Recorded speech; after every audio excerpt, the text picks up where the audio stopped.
Hello, welcome. My name is Laura Brower-Haygood. I'm the Executive Director of the DC History Center, and welcome to our latest installment in the Context for Today series, Flash Flood. While we're all coming together, let me just say a few words about the DC History Center in case you're not already familiar with us. Our mission is to deepen understanding of our city's past, to connect, empower, and inspire. And we do this work based out of the Carnegie Library on Mount Vernon Square in downtown Washington. And what we have here is our historic collections that are stored on site, as well as our Kiplinger Research Library, where you can access our wonderful collections. And we also have our exhibits here, including the big picture, which I admit is my favorite. If you've never visited us, please come see us. We're open Thursday through Sunday. But we serve really across neighborhoods all across the city, especially with our K through 12 education program, working with teachers and students, but also through public programs like these, including most recently our DC History Conference, if any of you had the chance to join us for that. So if you'd like to learn more about us, check us out at dchistory.org, and you can find us on social too, of course. So I mentioned our program's title is Flash Flood, Environmental Justice in the Nation's Capital. And our topic is the history of flooding in Washington, D.C., the nation's capital, as an environmental justice issue.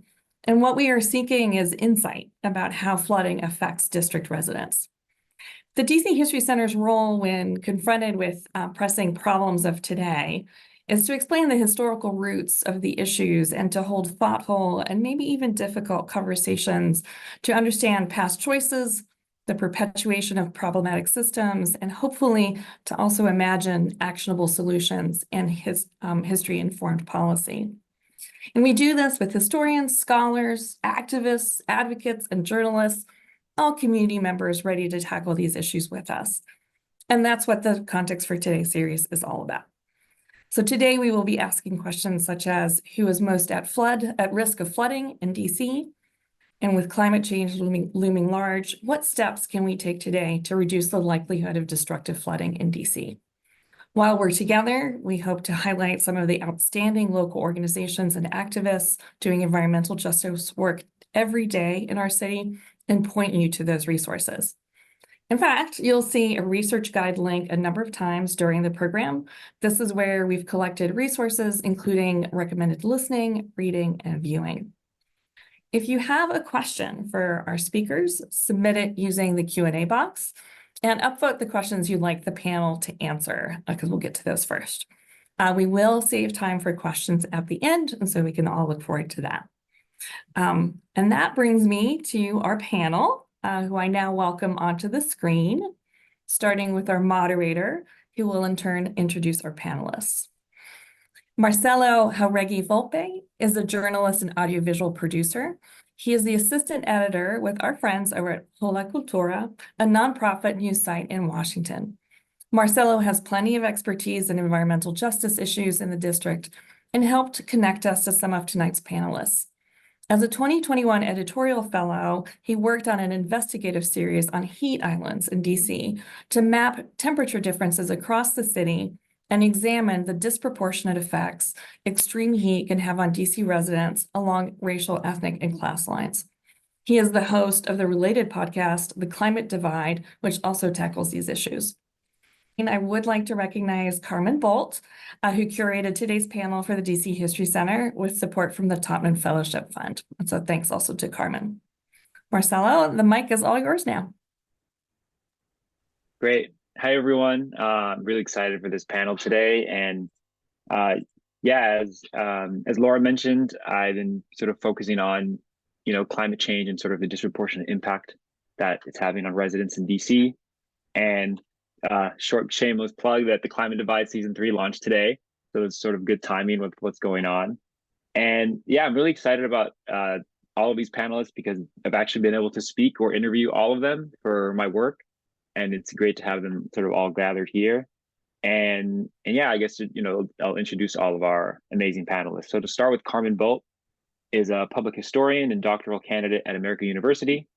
Her current research and forthcoming dissertation investigates water-related environmental injustice over the course of the 20th century including the development of the sewer system along a racialized geography, inadequate or deficient infrastructure, routine and extreme flooding, and housing insecurity as a result of dispossession and displacement. Nicholas Bonard is the chief of the Water Resource Protection and Mitigation Branch in DC's Department of Energy and Environment. In this role, he helps the city and vulnerable residents become more flood resilient and protects floodplains, groundwater, wetlands, and rivers through construction permitting and regulation. Brenda Richardson is an eco-feminist working on welfare reform, environmental justice, economic development, education, behavioral health, and health issues for the past 30 years. She serves as a coordinator of the Anacostia Parks Community Collaborative and is active with the Friends of Oxen Run Park and Friends of Parkland Turner Library. Sebrena Rhodes is a DC native from Deanwood who stands up for the rights of friends, neighbors, and other overlooked residents. She holds an associate degree in early childhood education and was an educator in North Carolina for 11 years. Here in DC, Sebrena serves in numerous roles, serving Ivy City, such as community organizer with Empower DC and community coordinator for Ivy City Clubhouse. She's also a member of the Community Advisory Board for Unity Healthcare, Friends of Carmel, and also she's an ANC for 5DO2. And yeah, I think just to really get things started for today, just to provide sort of a little bit of historical background, I wanted to start with you, Carmen. And your dissertation at AU focuses on water-related environmental injustices in the district and maybe how that relates to our sewage infrastructure. So just to kind of kick things off, could you maybe speak about DC sewer development in the 20th century and how that may influence the flooding that we see today? Hi, everyone. Like Marcelo said, my name is Carmen Bolt. I am a PhD candidate writing my dissertation at American University, and the tentative title for this forthcoming dissertation is The Routine and the Extreme, Critical Environmental History of Flooding in Washington, D.C. Briefly, I'll route my trajectory because I think that actually lends some insight into the complexities and the nuance behind flooding in the district. So when I came to DC, I intended to study riverine floods. So the historical flooding of the Potomac, backing into the eastern branch, or what we know as the Anacostia, how floods further upstream or in states north of us in Pennsylvania and elsewhere resulted in floodwaters here in DC. And while there are many examples, and we can talk a little bit about them, of historical floods in Washington, D.C., what I quickly found, and what we will have a map to demonstrate, is that riverine flooding either creates or compounds the sort of stormwater overflows that occur very frequently. If you're a DC resident or even maybe an Alexandria resident, you are very familiar with these. And so I quickly saw that I wasn't going to be able to draw really strict parameters around riverine flooding and stormwater or flash flooding in DC. Those two things are actually a part of the same sort of what I argue is a really racialized and discriminatory environmental justice issue in Washington, D.C. And so the major takeaway, before I jump into kind of some pivotal moments across the history, the major takeaway is that flooding is an environmental justice issue whose foundations were quite literally built under the ground we walk and live and exercise and what have you, drive on in DC over a century ago. And so we can jump into that. We'll start with, so in the early 1800s, the District of Columbia, which was not the district at the time, but the city of Washington, had planners of the city had developed a kind of water line in the Washington Aqueduct, and they developed a water line to bring water into the cities of Georgetown and Washington, D.C. But the sort of sewer system as we know it today didn't really begin until the brief period of the territorial government between the 1871 and 1874, when it quickly came to a close. During that time, the Board of Public Works of the territorial government under Alexander Boss Shepherd, who was a very storied individual, and you may have heard some of those stories or histories, really focused, put major funds, maybe more funds than were actually available, into public works projects, and that included creating streetlights, paving roads, and most significant for this conversation, starting to create widespread citywide sewer system. Those sewers, as we will continue to talk about, were combined sewer systems. That was the idea of a separate sewer system at the time was not mainstream, or perhaps even invented isn't the word I want to use, but it just was combined sewers where all water, wastewater, sewage would flow into the same pipes. That was the standard and continued to be the standard for a long time. But those sewer systems, those sewer lines under the territorial government were the initial foundations for the sewer system we have today.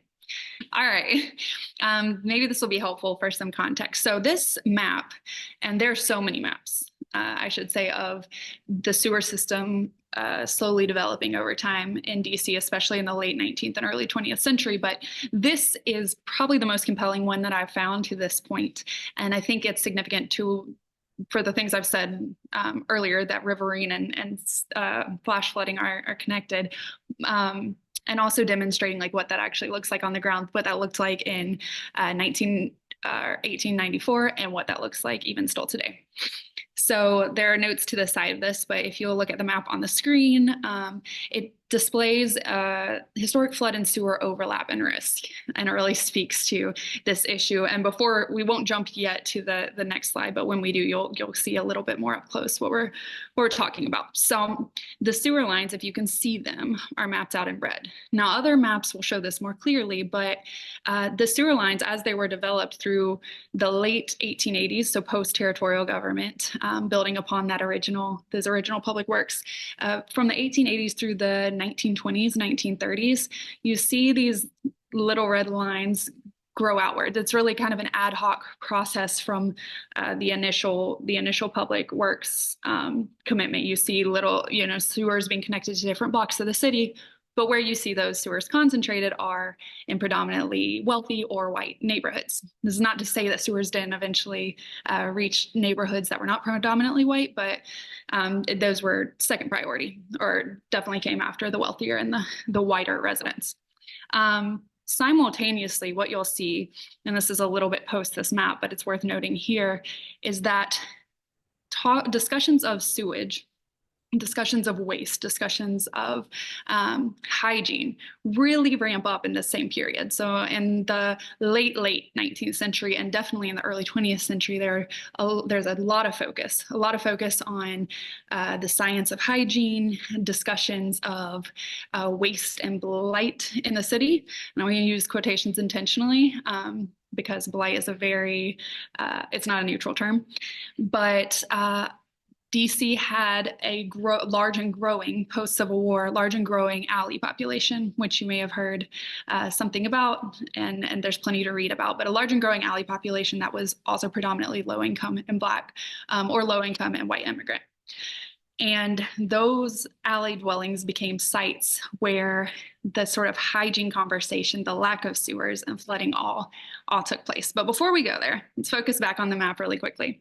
So this map shows us the little red lines, which are the sewer lines at this point, 1894. Again, if you look on future sewer maps you can find through the Library of Congress and elsewhere, you'll see those little red lines starting to kind of move slowly eastward and out towards what were considered the suburbs of the city at the time. You'll see them slowly cross the river over the Anacostia, but you won't see them develop as quickly and as thoroughly as they did in some of these wealthier, or not even wealthier, but more federal focused areas. That was part of, again, the scientific focus on hygiene, but also part of a city beautiful effort to make DC not only the national model of a white city, but quite literally a white city in all descriptions of the term.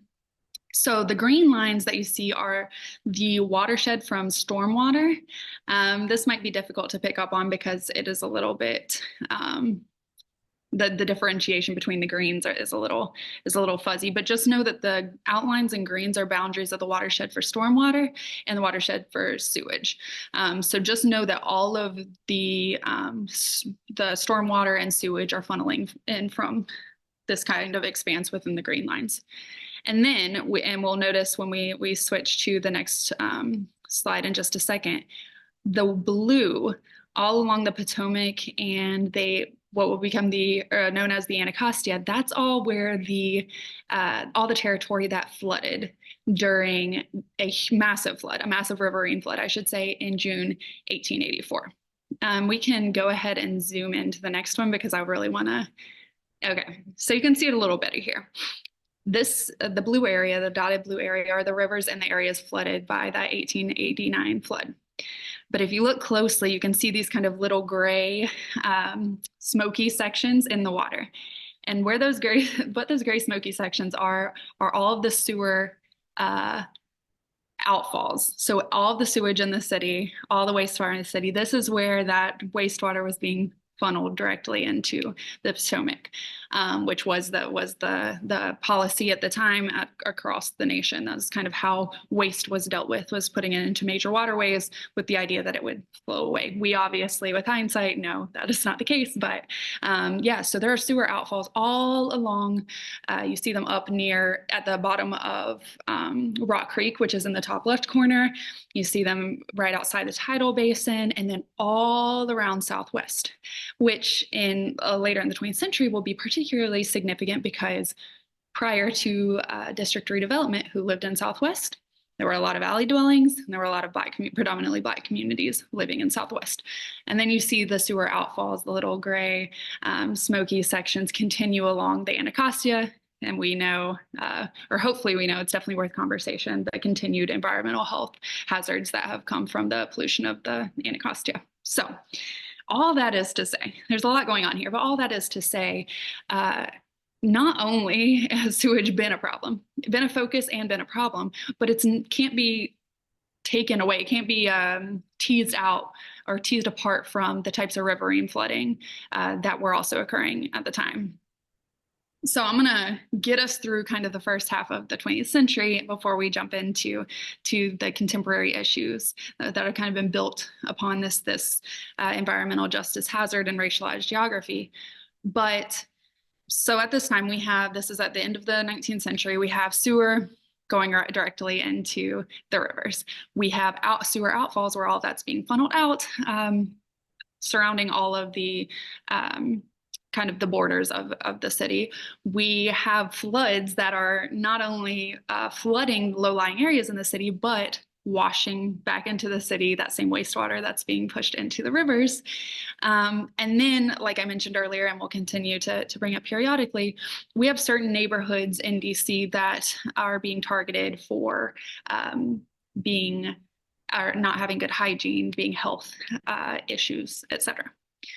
So I mentioned that between the 1880s and the 1920s, you have a lot of ad hoc sewer development prioritized in white and wealthier areas, and then so on and so forth. Simultaneously, there is, at the federal level, flood control conversations going on, because beyond DC, major floods are actually happening all across the United States. If you've ever heard of the Johnstown flood of 1889, the same year that DC, not just the same year, I should say, the same time DC had their flood of 1889 that's marked on this map, because the floodwaters came down the Susquehanna into the Potomac and caused or contributed to the major flood of the Potomac. But there are floods happening on the Mississippi. And I believe it was 1927, there are major floods happening all over the nation. Congress is having conversations about what flood control should look like. At this point, it's being left to the states or local municipalities, but Congress is discussing what that might look like if it were controlled at the federal level.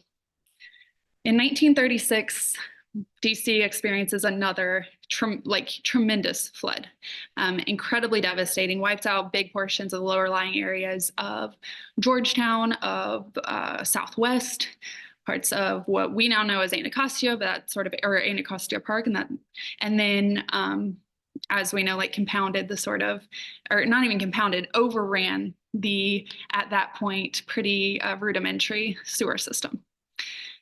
So in 1936, as floodwaters are quite literally covering the mall right at the foot of the Capitol, Congress decides, all right, we have to have federal flood control regulations that put the Army Corps of Engineers sort of in charge of a bunch of flood control projects across the nation. And in DC in particular, that looks like kind of dredging the Potomac and the Anacostia, building flood walls, that sort of thing. But what it didn't include is focusing on how riverine flooding, compounded flooding in inner community parts of DC. It didn't focus on the overlap between riverine flooding and sewer flooding. So while Congress was making moves on federal flood control, it wasn't looking at local flood control, which in places like DC or not places like DC and DC alone really is majorly concerning, because again, at this point, the federal government is running the municipality. So Flood Control Act passes in 1936 at the federal level, does not address these sort of compounding flooding issues in the communities of DC and the neighborhoods of DC. What the municipality and federal government both are aware of, though, is that sewage and sewer and wastewater management is a big issue. And so in 1938, Blue Plains, which is now and has been for a while, I believe, the largest wastewater management treatment plant in the nation, perhaps the world, was developed. And so that was the start of Blue Plains. And ever since this moment, really, certain amounts of our waste through increasingly large tunnels, increasingly large interceptors have been funneled to Blue Plains to be treated and then dispersed. So fast forwarding just a little bit, my own personal research really kind of closes, at least the historical aspect of it does, around mid-century, but I am particularly interested in how those foundations affect our day-to-day now. But mid-century, or in 1945, is the District of Columbia Redevelopment Act. To kind of review, up to this point, sewers are being developed on an ad hoc basis if the funding or allowances are provided via Congress. Federal Flood Control Act passed and allocated funds for the dredging and the sort of flood protection of the two major rivers, but not of the local DC neighborhood flash flooding.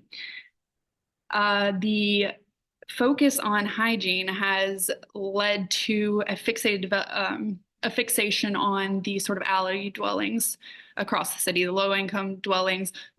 In the language of the Alley Dwelling Acts and the alley dwelling legislation, there's a ton of focus on lack of sewers, lack of running water into the homes. And this, we don't have time to get into it now, but of course this reflects the priorities of the federal government, but the federal/local government at the time prioritizing where sewers will go. They're deciding where will be considered hygienic in their own allocations or their money allotments. And then when certain areas, alley dwellings for this instance, don't have those sort of public works, that is used as an excuse to kind of clear those areas out and the people with them. So this is happening. All of this is happening simultaneously.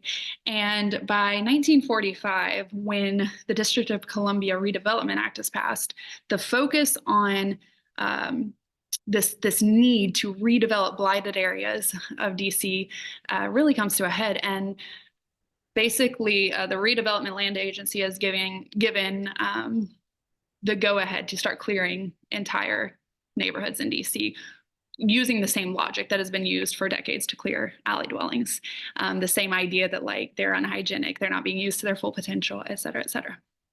Significantly, every time complete swaths of land, Southwest, for instance, are being razed, complete neighborhoods are being razed, and entire communities are being displaced in order to build new development, those new developments, those new highways that came through at the same time, those all come along, new sewer systems come alongside those developments, right? So all of a sudden, only now that we've raised it, can we bring in new sophisticated sewer systems? Can we bring in new public works? So the folks that can now move into these areas that are recently cleared now have more sufficient sewer and water lines. And that's a process that we see continuing throughout the rest of the century, which is summing it up in way too simplified a way, but I've already been talking far too long. So to wrap it up, by mid-century and continuing throughout the rest of the 20th century, we see new sewer and public works development happening alongside redevelopment of for communities of color, of low income areas, of areas that are being targeted for redevelopment and renewal. We see the folks who are displaced from those original neighborhoods moved into sections that still do not have sufficient sewer, water lines, et cetera. And so the environmental justice hazard that is wastewater overflow, that is the compounding flooding that's caused by riverine flooding, is perpetuated in those same communities. That is that has continued to be true even to this day. And that's really what we're going to get into here in a bit. And the folks who have joined me on this panel can speak much more clearly to. And I think we'll probably maybe also talk about how the sewer system has changed a bit, how we don't build combined sewer systems anymore, that sort of thing, build separate sewers. We're trying to address a lot of those and rectify in a lot of ways those sort of environmental problems, those environmental justice issues. But because it was quite literally built into the fabric of this city, it's been and not always been a priority of the federal and municipal governments, to say the very least. It continues to be really a complicated task and an environmental justice issue that we're still reckoning with modern day. So that is a very long-winded way to try and sum up a century of history. And I'm happy to answer additional questions or get into more specifics later, but I want to turn it back to Marcelo and the rest of my panel. Marcelo, I have a question. May I? Of course. So this hygienic thing is very disturbing. So as you talk about that, and you said that things like this are still going on, is the hygienic thing still going on too? That's a great question. And I will say definitely not in the sort of overt ways that it was happening in the sort of legislation that was being passed at the time. There's a lot of, actually one of the primary issues of the alley dwelling acts is this idea of like sanitation syndrome. Historian Maynard Swanson came up with this term to describe how the state of being in an unhygienic space is actually pathologized and tied to the people who live in that space. So if the space is underfunded and therefore unhygienic, the people there must be actually not only unhygienic, but the cause of the lack of hygiene, the cause of the health issues, and so on and so forth. We see that a ton. We see that sort of rhetoric and that the idea being used to worldwide to remove folks from certain neighborhoods, to segregate them, to cordon them off. And we see that sort of same system happening in terms of justifying alley dwelling. I think in terms of like this idea, this pathologizing of personhood and race with health issues, I don't think we see that manifesting in like legislation in the same way, or hopefully we don't. And folks who know more about contemporary legislation can speak to that better than I. But the issue is because that happened at one point, and because the consequences of that sort of pathologizing were displacement and continued like perpetuation of the environmental justice issue, even if not spoken about in those terms, the consequences of that tying of race and poverty and health is still with us. And so that's part of what we're working out. And I think at the very least, we see, and we saw it through the COVID-19 pandemic, and we've seen it through other cases, that the health and wellness of low-income communities is still not the priority. So even if there's not the pathologization of it, it's still not prioritized as the thing to solve. Thank you, Carmen. Thank you, Marcelo.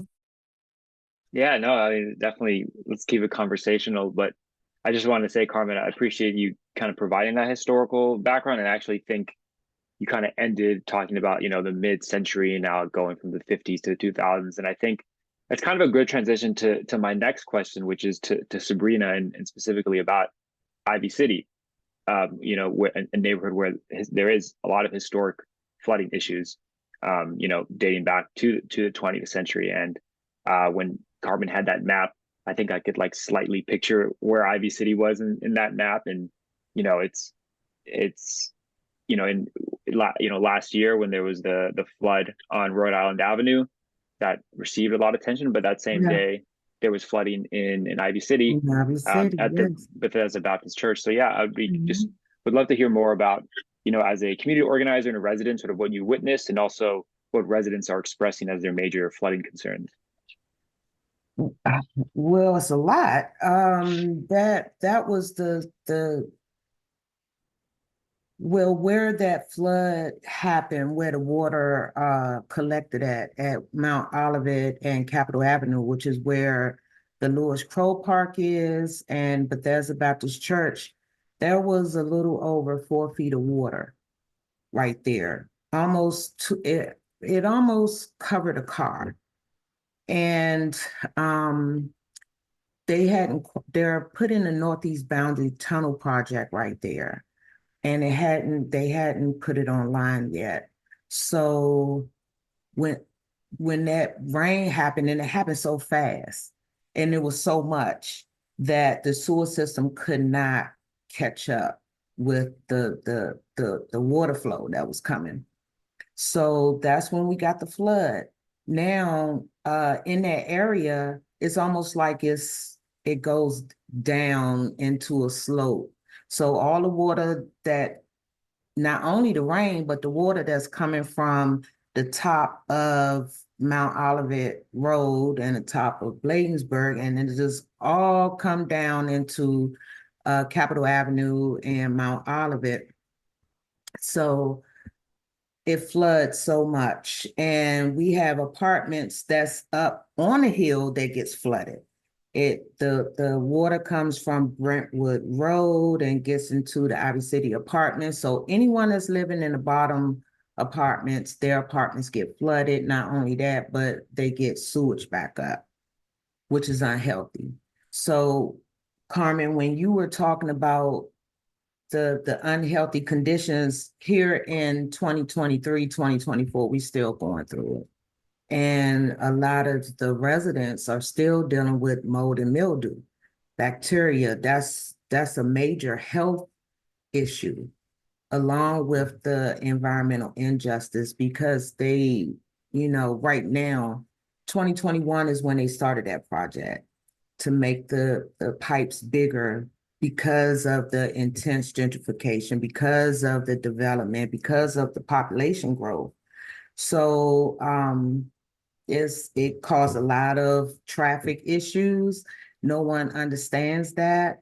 It's not going to solve the entire problem, but everyone was so focused on what happened at Rhode Island Avenue, no one realized that we're over here like swimming in the water.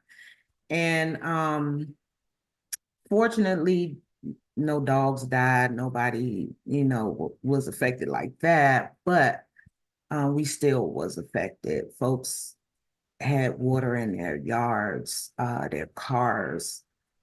I don't know how to explain it. It was something that you wouldn't see in your city in these times and days. So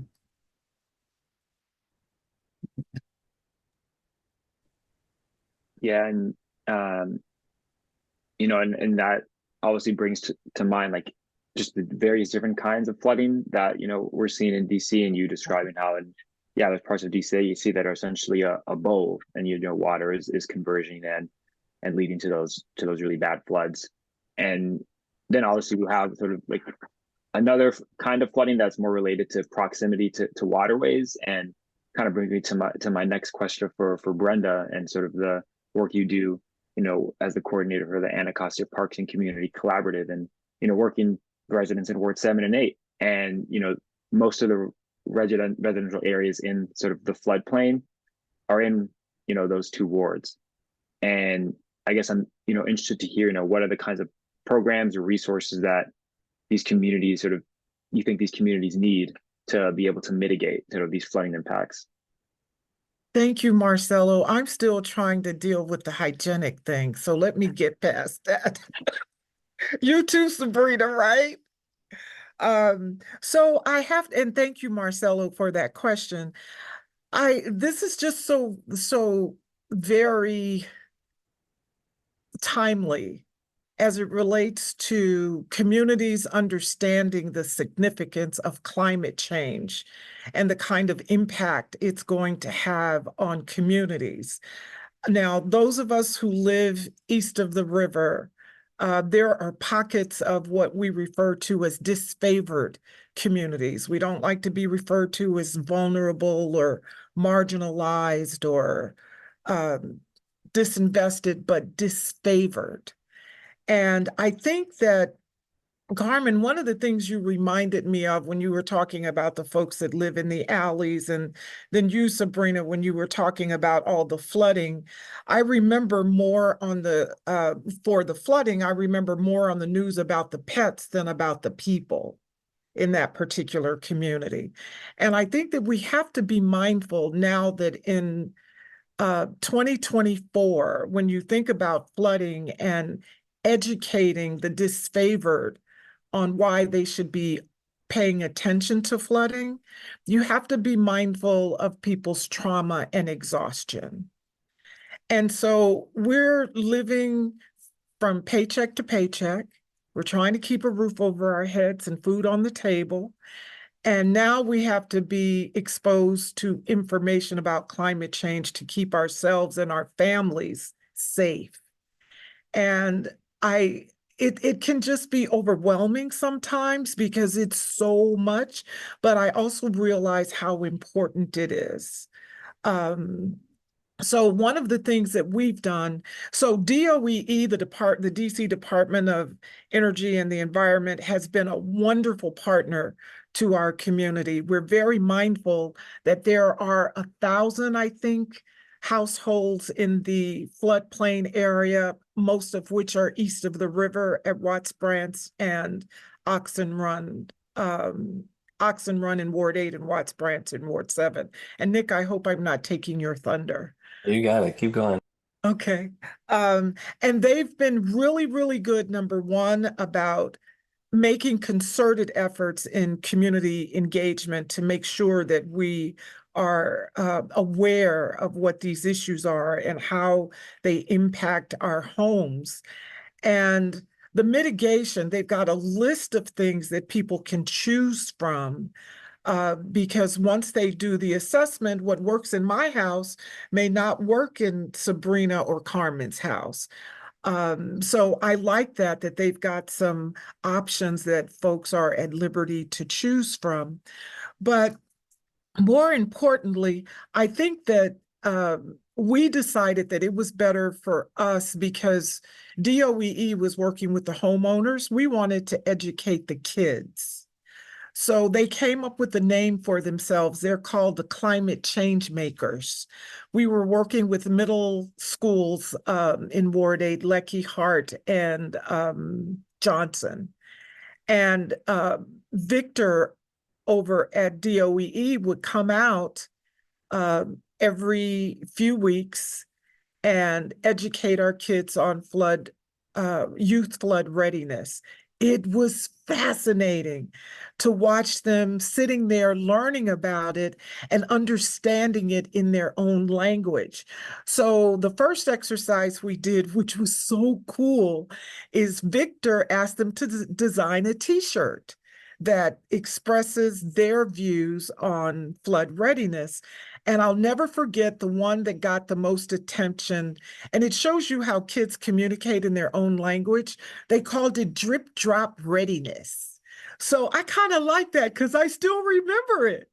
But the point is that they were informed.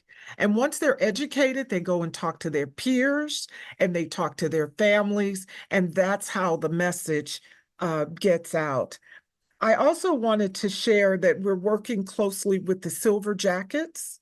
They're doing these amazing videos and interviewing folks. And we're just delighted that the federal government, the DC government are truly demonstrating what a public-private partnership looks like as it relates to connecting with disfavored communities. And finally, the thing I want to share is, and we've had conversations about this with Nick, the flooding is a big, big deal. And we are very aware that there's a 100-year floodplain and a 500-year floodplain. Why are we developing on floodplains? We shouldn't be building houses or buildings in floodplains because then they have to deal with flood insurance, especially if they're folks from disfavored communities. And so I think at the end of the day, and we're also concerned about our parks because that's what I work on. This is the impact that it will have on our parks flooding as well. But I'm just so grateful that the DC History Center has taken the initiative to have this conversation, because I don't think that folks realize the depth and breadth of the severity of flooding and how it's going to impose an adverse impact on the disfavored. So DOEE is making every effort to shower us with favor by making sure that we're educated and by making sure that there are other forms of mitigation to help us deal with the flooding in our homes. Thank you, Marcelo. Of course, and you know, you already talked about Nick and the Department of Energy and Environment, so that is a good transition to my question to Nick, which is, you know, you've been working for so long at the agency level on, you know, flood resilience, and I guess yeah, I think there's so many different ways that you all are approaching it and trying to tackle flood resilience in both, you know, short term and long term. So yeah, I guess I'd be interested just to hear you more talk through more about that, you know, this strategy. Yeah, I'd be happy to. And yeah, I want to respond a little bit to what Brenda was saying. You know, one thing I heard was just the overwhelming, right, of information that, and I think about that all the time as, you know, as a government official. I mean, just DOE alone, like on a given week, we're probably doing, you know, 2 webinars, and we're out there in a workshop. And don't get me wrong, I mean, I live and breathe this stuff. I think it's important, but I also think about, like, I'm a parent. I have 2 little kids. The amount of school related conferences and, you know, stuff that's available on any given week that's overwhelming to me. And, you know, to add on to that, like, okay, now come and hear about flood risk that's, you know, in your community, and here's all the things you got to do to get ready. I think about it all the time. It's like, part of my view on, you know, flood risk in the city is that I want to fix it for you. I don't want you to have to think about it. And of course, that's just from, like, my job is floodplain management. So I you know, that's okay for me to do. I can't speak for the entire district government, whether they think that's a good idea or not, but that's sort of how I approach it. And yeah, Marcel, you mentioned we are trying to come at it from all of the angles, long-term and short-term. You know, just Brenda mentioned a program that we have, which, you know, I would say is sort of trying to get immediately at the issue. It's called Flood Smart Homes. We will, for free, we send a contracting team to your house if you have flood risk, and we'll go through your house and identify all the best ways that we can make that house more resilient. And then after that, we will pay for free upgrades that you agree to as a homeowner to make the house more resilient. So that's, you know, that's pending funding availability. And, you know, it's always tricky in a budget climate like the one we're in now to have as much as we want to have. But that's something that's a major program, and one way we can, you know, we can, like, directly say, hey, you have flood risk, but we're going to fix it for you. There's other longer term projects that, you know, will sort of take away that need to fix individual homes if we can think on a larger scale, a neighborhood scale, about how to reduce flood risk. And so if we can take all of the homes out of the floodplain by doing a few things in the neighborhood, then we don't need to go to your home and do you know, these individual upgrades. So we think about that perspective. And then there's also another long-term thing is, you know, one of the things we do at DOE is we regulate development that's in the floodplain. So Brenda sort of touched on this. We actually don't say you can't build in the floodplain. We say, if you're going to build in a floodplain, there's a bunch of extra rules that you have to make sure that your home is safe, as safe as it can be. things like elevating the first floor, elevating certain utilities, floodproofing. And so that's great for, starting now and, whatever gets built now into the future. But if your home was built, before the floodplain regulations existed, you don't have any protection. And we're not about to tell you that you need to tear it down and build it back up. And that's sort of why we also have the Flood Smart Homes program. But I view the regulations as sort of like a long-term perspective. And then, the last thing I'll mention is, even if we get all of that in place, we've got neighborhood scale infrastructure that, 10 years from now we've built, we've got all of these homes more resilient from flood smart homes. There can still be a flood that's bigger than what our protections are in place for. And, the usual solution to that is flood insurance.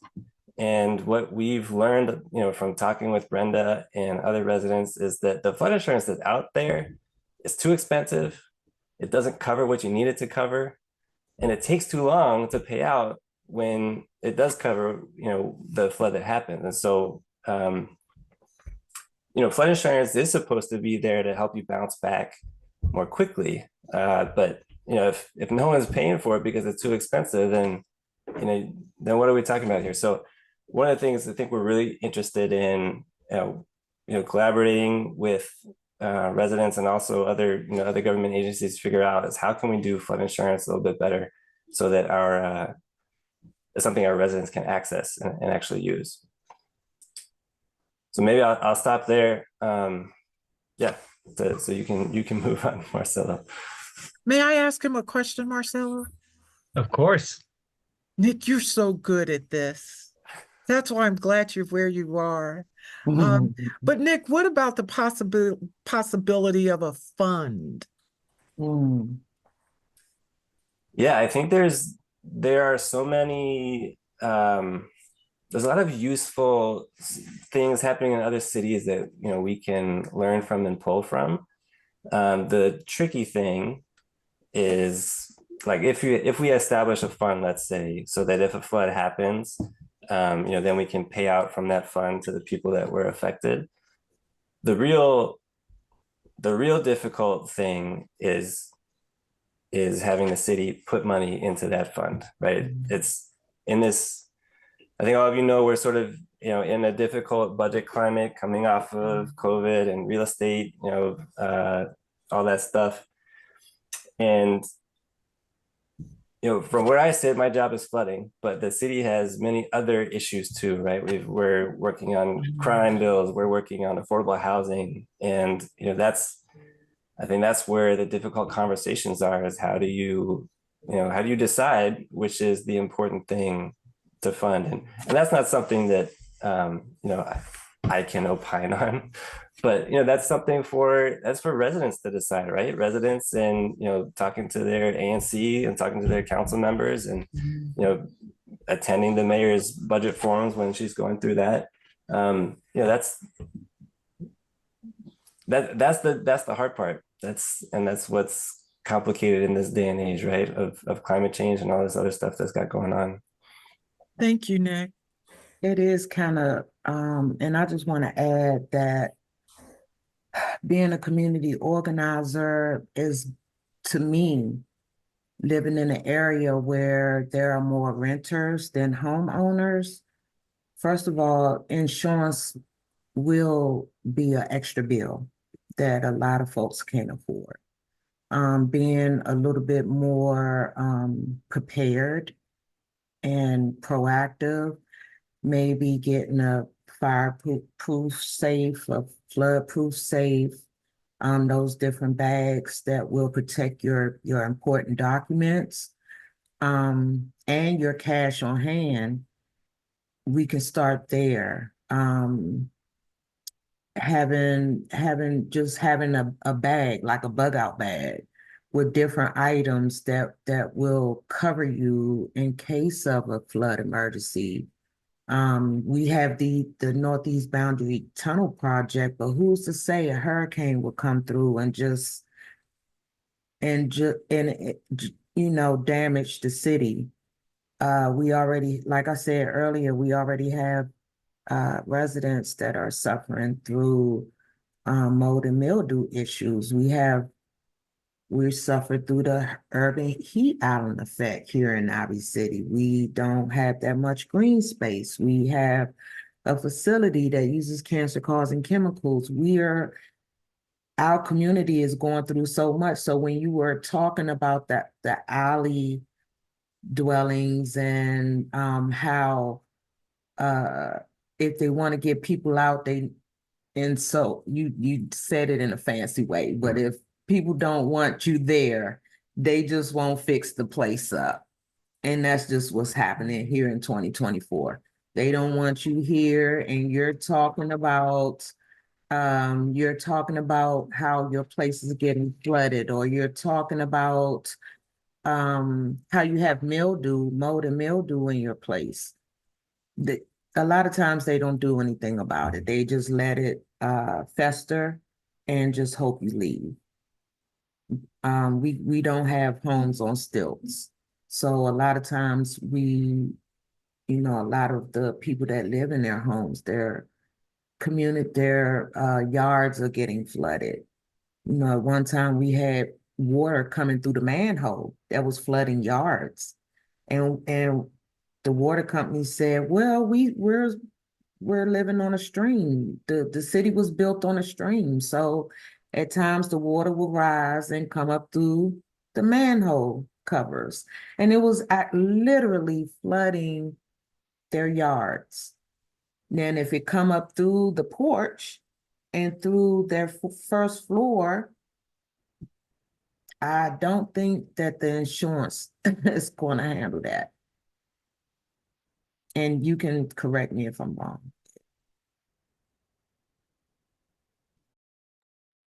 I just know that, there's particular language. Well, we talked about this before, Sebrena, how if you have a homeowner insurance policy, that's not the same. You got to have a separate flood insurance policy. A lot of people don't know that, right?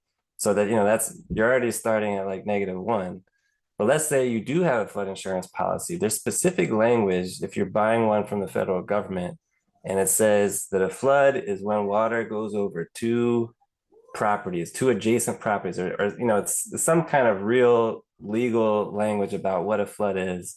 And when you have interior flooding, just from rainfall, it doesn't always meet that definition.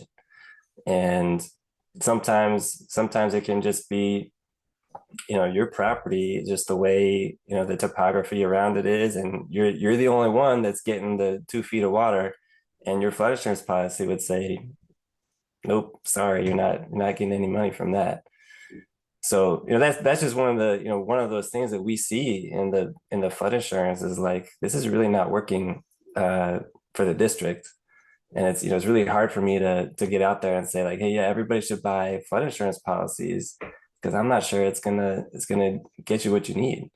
Yeah, and then that you just kind of flood insurance brings me to something that you all have kind of touched on, but it's just the informing and the educating aspect of things. Sort of obviously Nick at the agency level, but then just sort of Sebrena and Brenda at sort of the community advocacy level. There is so much information out there, and there's whether it's like a website or an application or some bureaucratic step, perhaps there's a language barrier. I guess what are the sort of the strategies that you all like implement to kind of take someone through this if they want to, see what resources are available to, navigate, try to be more flood resilient, or maybe just look into flood insurance? Like how do you go about that?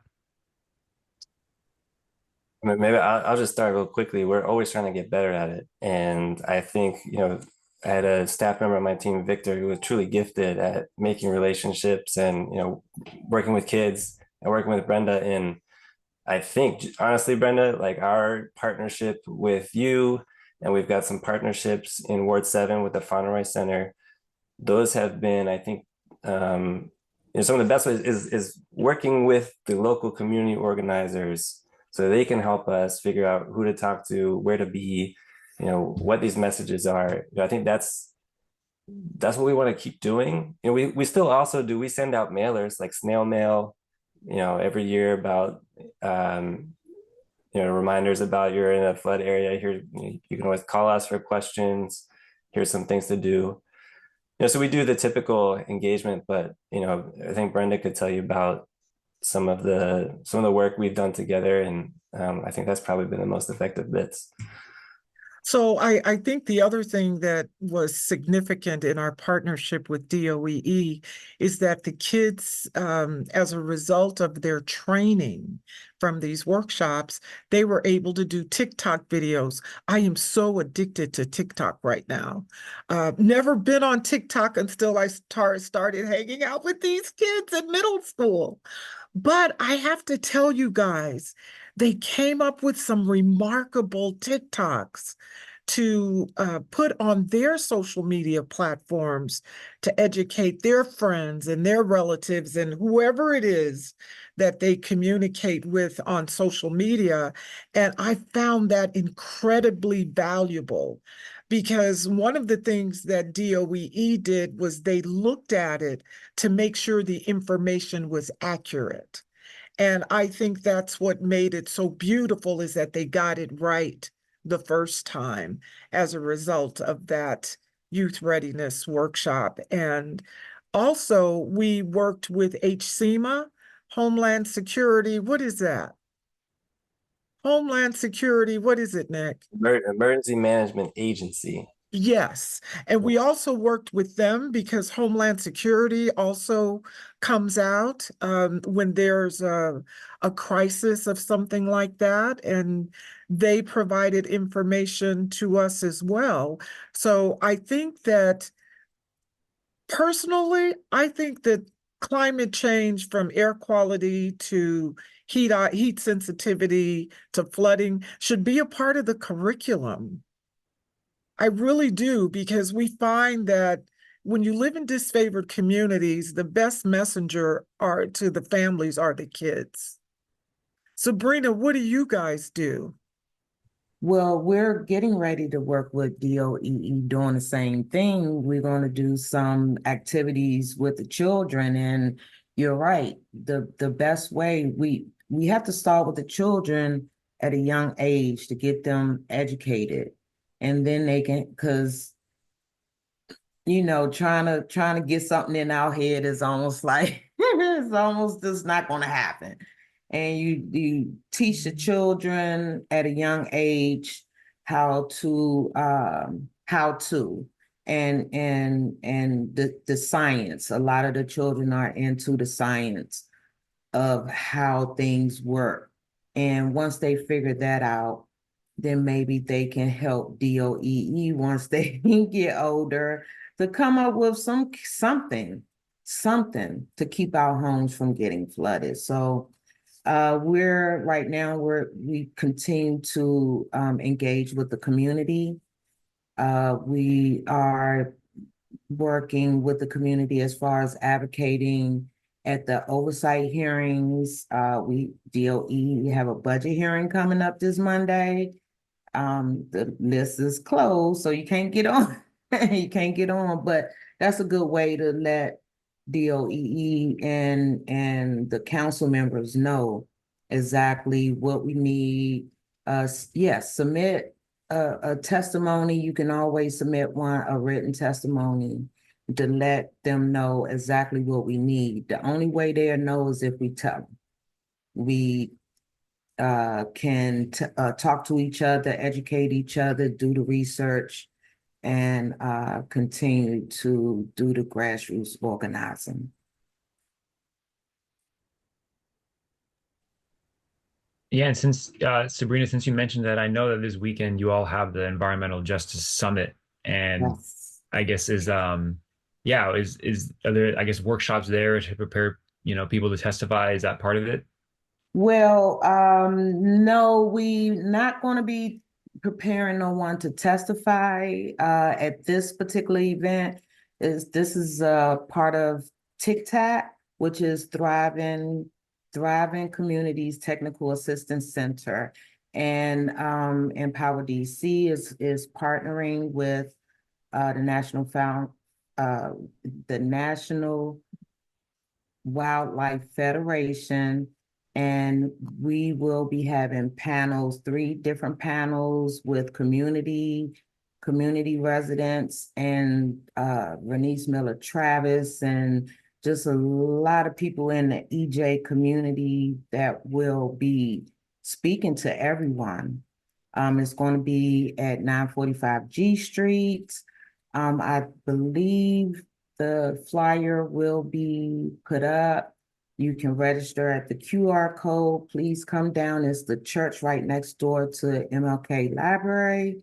And we will provide lunch. We will have childcare, but we will get all the information out as far as in the EJ world. Well, I think we have about 10 minutes, before we go to the Q&A. And so I wanted to kind of leave some space to talk a little bit about sort of like immediate action items. And, a lot of the things that we've discussed today, whether it's a change in how we build our city, or even changes in the budget, and testifying at the end of the day, these are things that take a long time. And I guess, so while these things are playing out, for all of you, what do you think are some takeaways, things people can take away with tonight, so that maybe tomorrow they can say, okay, I'm going to do X, Y, and Z to maybe learn more about flooding, or to be more resilient? Testify at hearings so DOEE can get more money. Put more money into flood smart homes. I love Nick's idea about, and we have to do that. You're right. We have to ask for the money. I think at the end of the day, it's all centered around having more money for this agency to do more community engagement. 1,000 people, 1,000 households, that's a lot of people. And the assessments cost money, the mitigation costs money. So I think the important thing is to keep track of these hearings. This is the budget hearing for DOEE on Monday. But as Sebrena said, you can still submit your testimony. You can always talk to your council member. We have at-large council members that you can talk to. We really, really need to be paying more attention to the dollars and cents involved with climate change. That's true. Follow the money.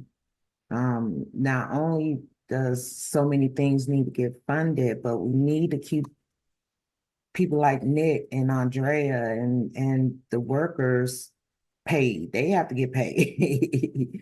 So, and if you don't want to go as high as the council member, everyone has an ANC commissioner. Talk to the ANC commissioner. Talk to the organization that's working in your community. Talk to your neighbors. Do some research. If you don't have an organization that's working in your community, give us a call. Go on empowerdc.org or the Yellow Jackets, or contact someone at DOEE. We all will get you to straight and together. We have to do this together. We can't do it alone. A lot of our communities are dealing with a lot of different issues. There's no perfect community out here. We all dealing with issues, and the only way we can do it is to do it together. And I just want to say one last thing as it relates to Carmen. We do not have to tolerate gentrification and people being disfavored. We don't have to tolerate that in 2024. So this is all about by us, for us. So I'm so glad, Carmen, that you shared that, because I didn't know, but it gives me more, it keeps me better informed about why things are the way they are. So thank you so much for sharing that information. Of course. And just quickly speaking to Marcelo's question, but also things that you, Brenda, and you, Sebrena, have just said, I think a major key takeaway is that in the same way riverine flooding and sewer flooding are connected, flooding is connected to, and compounds all of these other sorts of environmental justice issues that we've discussed today. So whereas flooding might not be a problem you face in your own neighborhood, perhaps, you know, fair housing issues are, or the fact that it's a food desert, or there are transportation issues, or the fact that it's, you know, bordering the highway. So emissions are compounding, you know, residential health issues, and all of those things are interconnected. So they're actually, you know, this conversation we're having now, and the discussion between Brenda and Nick in particular is really helpful for understanding from the flooding and like the DOEE standpoint what some approaches to addressing flooding are specifically. But there are so many other organizations that are focused on, and Empower DC is a great example, focused on you know, kind of multi-issue, because those things all connect. So I think just coming away from this program in particular with that information, knowing that it does all connect and that it has a long history, and that it takes kind of all of us to start to work to unearth that foundation, that's a big takeaway. And I think another takeaway is perhaps flooding is an issue in your community, but you yourself are not at risk, right? One of and Brenda and Sebrena have both talked about this here and in conversations we've had previously, but not only are the environmental hazards most acute for those who are, you know, systematically vulnerable to the sort of groundwork we've talked about up to this point, those are the same individuals who don't have the sort of, you know, time to be having to deal with the financial flexibility to be having to deal with. So if you can walk away from this conversation and giving your time and your energy to, again, showing up for those you know, commission sessions, or showing up to committee sessions to advocate for funding, to advocate or to you know, spread word about the sort of interconnectivity that we've talked here today about, that also is taking that labor off of folks who are already disproportionately impacted by these environmental hazards. So I think those are two major sort of big picture takeaways. And yeah, everyone else on this panel can speak even more to the sort of like day-to-day regulations and actions that can have material benefits and like effects for those who are in the communities that we're speaking about tonight. And a lot of times, like what Carmen was saying, some of the families can't afford to just get up and leave and move somewhere else. We don't have those type of resources. So we have to take care of what we have to deal with in our own homes the best way we can. And Nick, if we can come up with some programs or some kind of information that we can give everyone in the whole city within budget, everyone in the whole city to be educated, because some people don't have the internet. Some people don't have computers. Some people don't have phones that can get on the internet. So sometimes we have to get that information by on the paper or a postcard or something like that. Yeah, no, I agree. And honestly, we count on you, Sebrena, we count on Brenda, we count on others. Actually, my favorite example recently, we were talking to people how to get the word out about flood-smart homes. And they're like, you got to go to this community center. This is where, this group hangs out. And if you get on this radio station, I can't remember what it was, but like, don't bother with any other radio station but this one and the Washington Informer. And it's like, we didn't know until you told us, And I'll just throw in another plug, in terms of what we can do now. So all of you guys have been talking about, the district dogs thing was in the papers and on Twitter and everywhere. I get Google Alert because I'm a nerd. I sign up for Google Alerts and I want to know, I ask Google to tell me every day, like, is anything happening with flooding in the district? And that's the only way I found out about the Ivy City church being flooded that day. And there might be this perception that like the government knows everywhere it floods when it floods. And that's like, I wish it was true, but it's not. So one of the things you could do is you could send us pictures of where you are and what is flooded. And that helps us narrow in on where we want to focus.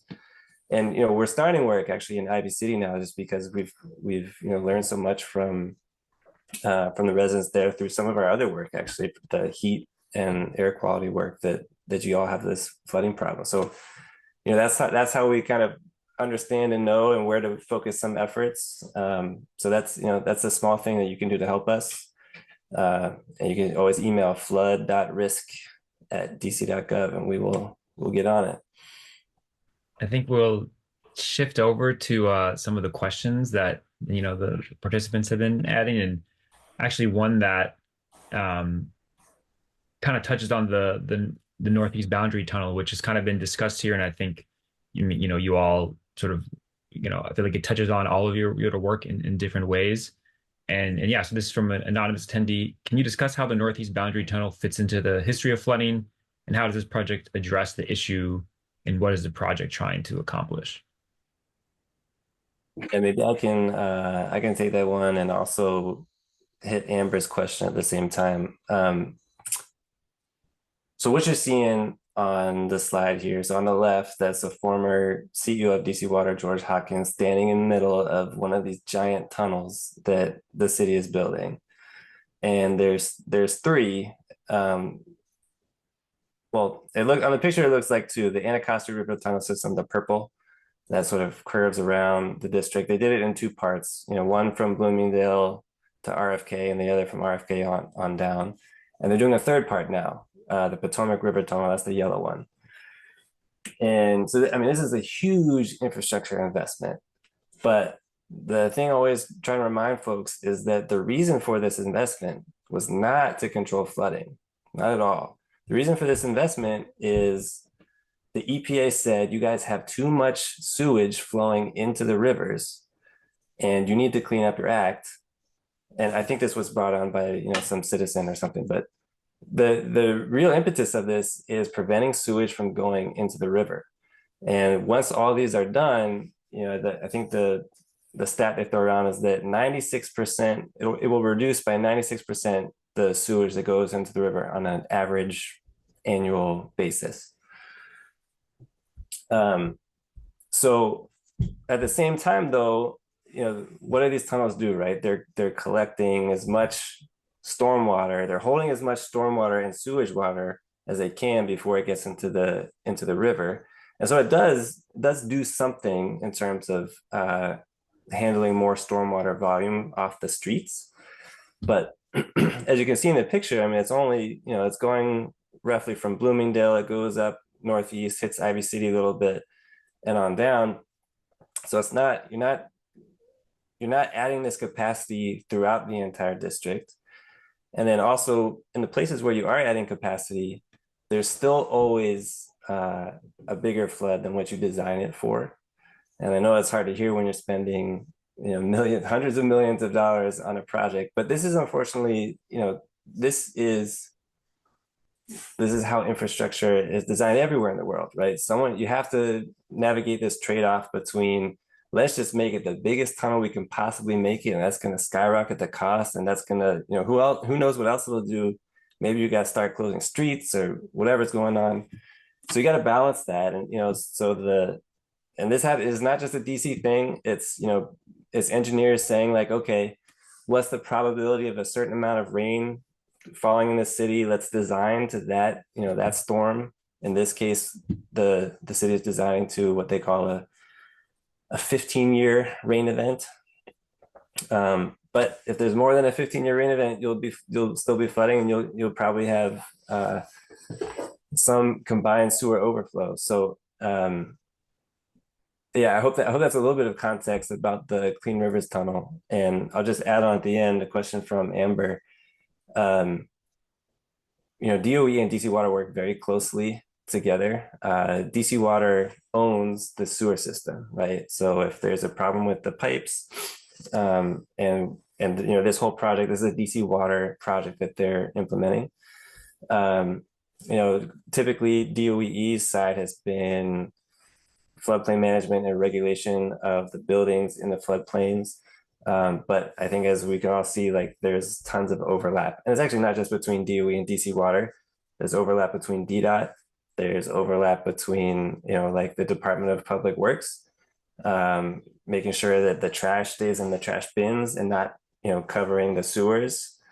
And then, we're hoping there's a lot more collaboration between us and Department of Parks and Recreation. Maybe we can redesign, redevelop some of the parks, make them better for the residents, but at the same time, also redesign them so they can accept floodwater on the rare occasions where it floods enough. And that's something we call blue-green infrastructure that, if you look in we got some links on that. But anyways, I'll stop there. But just to say, it's not just a DC Water DOE thing.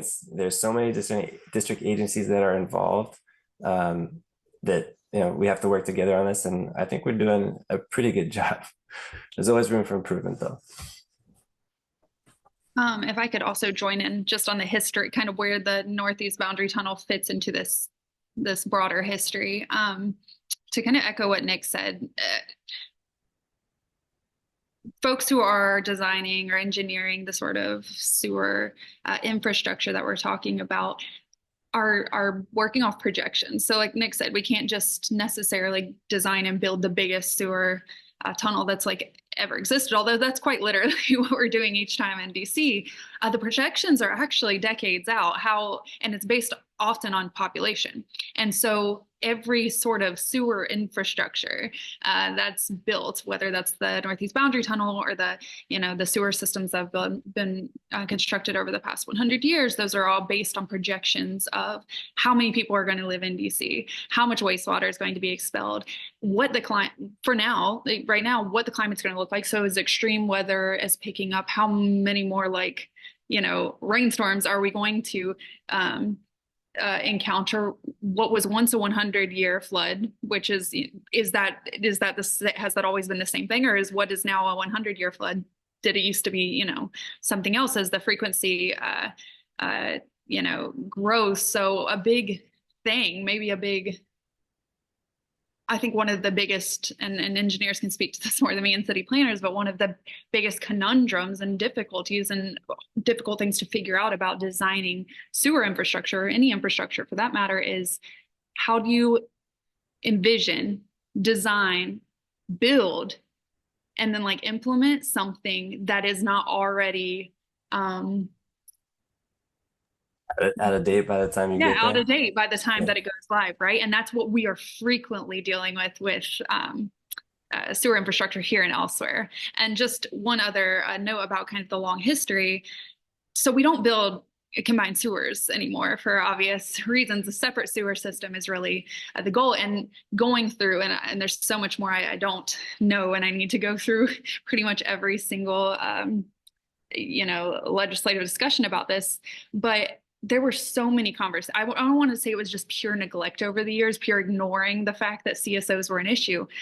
Pretty much every year, folks, whether they were citizen groups or legislators or city planners, were coming in and saying, especially as the environmental risks and hazards, and especially post EPA, as those things are being brought to the fore, those conversations are happening within committee rooms, within legislative rooms, but the cost of taking offline the whole combined sewer system and creating in its place a separate sewer system always, was so prohibitive that it's always been done on an ad hoc basis.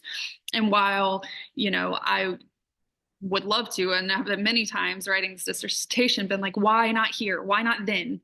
Why then? Why did we not start building separate sewer systems then and just replace all of these? I too can kind of grasp the magnitude, especially now, of how big that sort of project would be and how many ways it would now compound other sort of environmental justice issues if water's taken offline or if sewer systems are taken offline for any amount of time. So those are some of the major long-term questions we're grappling with, and that are trying to be addressed by things like the Northeast Boundary Tunnel. But as we said, those things are often kind of outdated or overrun by the time they go live. So I just know that the folks fighting for this from a community organizing standpoint, from a municipal government standpoint, are fighting. It's just such a behemoth of an issue that is so multifaceted now, and so sorry, I won't go on any further on that, but I did want to, and Marcelo, you're probably going to, I do want to make space for the renter conversation, because I think that's actually probably a major one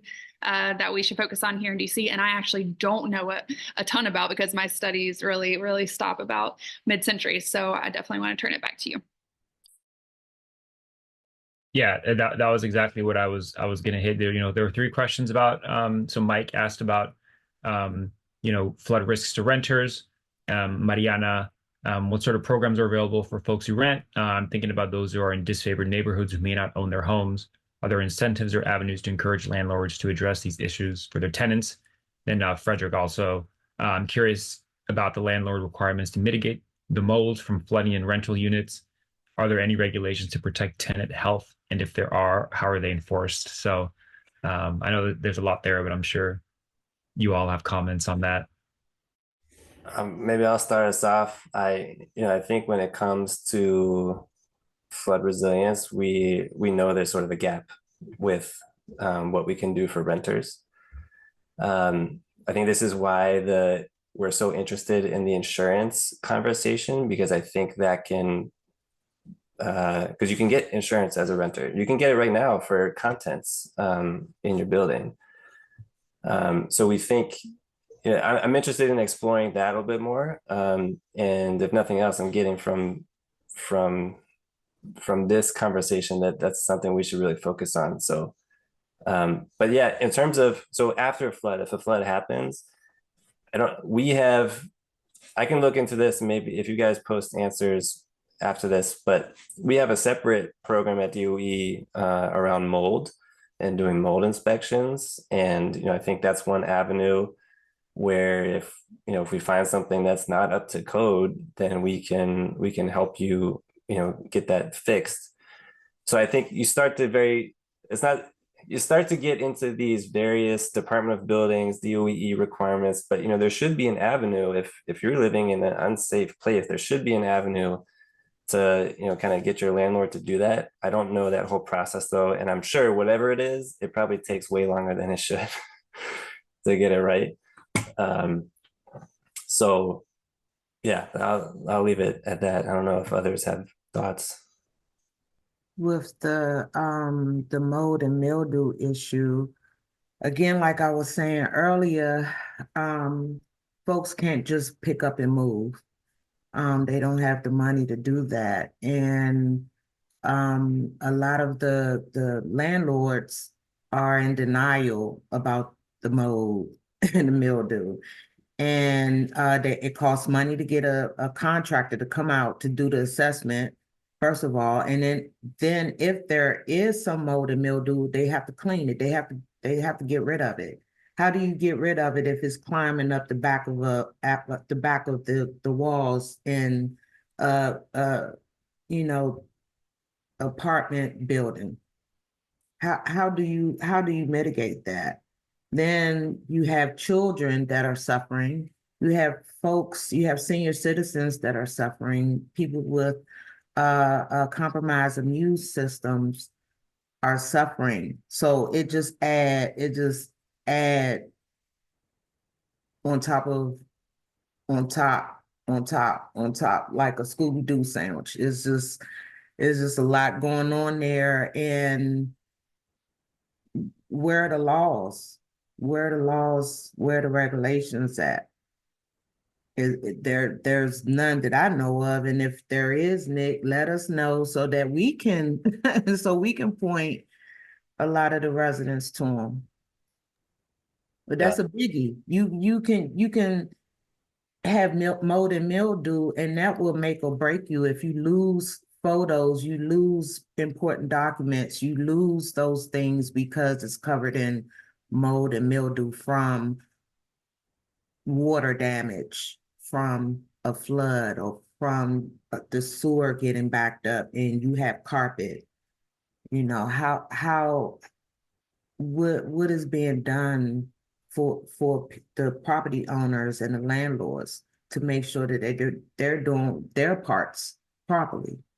Yeah.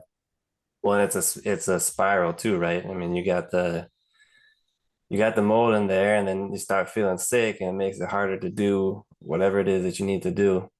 So yeah, I'll look into it. I'll talk to my colleagues in the mold. I'm pretty certain that there are regulations to point to, but then, then it becomes an enforcement issue, right? And then the government has to get out there and make sure the landlords are doing it. And that, even if the government is doing everything we can do, it can still take a long time to get the landlord to make it right. And I'm not saying that's the way it should be. It's just, that's why with flood smart homes, hopefully we can get it so that your building doesn't get flooded in the first place, or if we're doing this blue-green infrastructure, the building's not even flooded. You don't have to worry about the mold and the mildew.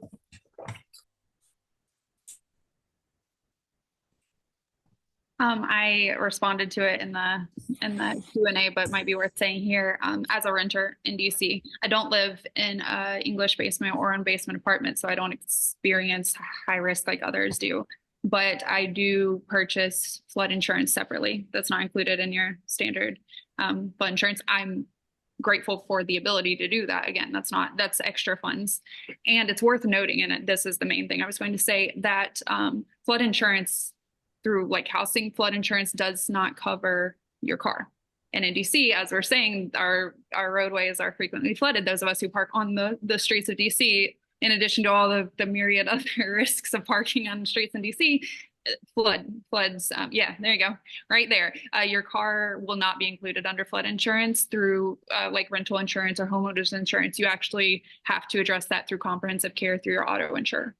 In terms of landlords and large scale rental policies in DC, I'm not sure, but I'm pretty positive. Hopefully I'd be pleasantly surprised if this were not the case, but landlords are not obligated or liable for their tenants' personal property. They should, doing their due diligence, tell their tenants that they need to, or especially if they're in a risk zone, acquire flood insurance. But again, those are extra costs, and should that burden be placed on a renter instead of the person who owns the entire building, that's, I think as we've discussed here, that in and of itself can be a problem. But this is something I definitely want to look into further, because we do have such a large rental population. The state of being a homeowner in and of itself is a privilege. So when we focus on rental or on house communities or et cetera, and their risks of flooding, that's a whole other conversation about vulnerability entirely. Marcelo, do you want to just say a word to wrap us up, and then I'll close us out? Yeah, well, I know there were some other questions that we all couldn't get to, but I don't know if there'll be like a register event or like some sort of follow-up, but yeah, definitely thank you all for those engaging questions. And yeah, just thanks to Nick, Sebrena, Brenda, Carmen, thanks to all of you for just providing all this information this evening, and yeah, all the way that all of your works sort of intersect and overlap. I think it was a very lively discussion. Yeah. Yeah, and also on behalf of the DC History Center, thank you so much for a really eye-opening conversation. I think it's really helpful to see the history of this infrastructure and to understand why we are where we are. But to hear sort of those of you who are engaging with this issue today, I really want to thank all the activists and advocates in our community who are working hard on this issue and working with their neighbors and community members to protect them and help them, but also to recognize our DC government employees who, like Nick, are kind of open to hearing from advocates and activists and want to work hand in hand and not in kind of opposition to one another. So that was really encouraging to see, and I hope that folks will take you up on some of those action steps that you encourage, starting with reaching out to your ANC and all the way up to those council members. So thanks again. Just in a few closing words, I'd like to thank some folks who've really made this possible today. Not only our panelists, but also our audiences. Thank you so much for joining us for this conversation. You're the whole reason we're here. Those of you who donated, I want to say thank you so much for doing that. If you'd like to donate to the DC History Center as a result of this conversation, feel free to go to dchistory.org. You might also be interested in joining us as a member. Our membership starts at just $20, so it's a really good deal. And also a shout out to our members. Couple kind of housekeeping things. We do have a survey. We want to hear from you. Are these the kinds of conversations that you want to see from us? Did you find this valuable and interesting? So that link will be available in the chat. You'll also get that via email from us. Also, if you want to share this conversation with other folks in your community or your network, the video will be on YouTube on our DC History channel, DC History Center channel, starting next week. So go ahead and look for that, and we'll be pushing that out via our email as well. Lastly, I would be remiss if I didn't thank our two biggest and most important partners who make all of this possible on our end, which is Events DC and the DC Commission on the Arts and Humanities. So on that note, have a great evening and see you next time.